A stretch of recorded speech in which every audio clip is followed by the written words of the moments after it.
नमस्कार मित्रांनो, मी सागर शेजवळ छत्रपती संभाजीनगरमधून बोलतो. मित्रांनो, विषय असा झाला, मला कमेंटमध्ये पूर्णपणे व्हिडिओ आले, पण मी माझे मामा वारले होते रामभाऊ गायकवाड, ते शिक्षक होते. त्यांचं प्रत्येक जणासंग संवाद हा गरीब माणसापासून तर मोठ्या माणसापर्यंत चांगला होता, पण ते बद्धवासी झाले त्यांच्या दवाखान्याच्या याच्यामुळं मी व्हिडिओ टाकू शकलो नाही मित्रांनो.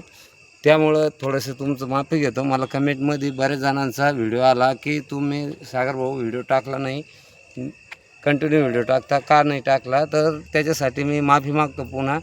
आणि माझ्या मामाचं दुःखद निधन झालं, ते बद्धवासी झाले, त्यामुळं मी थोडं दुःखात होतो.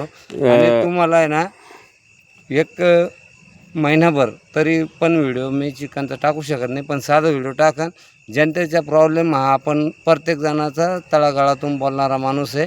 आणि मित्रांनो, माझं कोणत्या पक्षाशी काही संबंध नाही, काही नाही, पण माझ्या मामामुळं मी थोडंसं दुःखात होतो.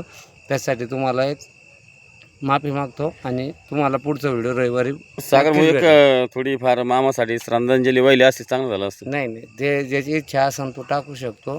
आपण तर करून आलो सगळं मोहतीचं. ते माझे मामा होते, माझे मित्रपरिवार तर करणारच त्याच्यामध्ये. कमेंटमध्ये सांगा मित्रांनो सर्वांनी.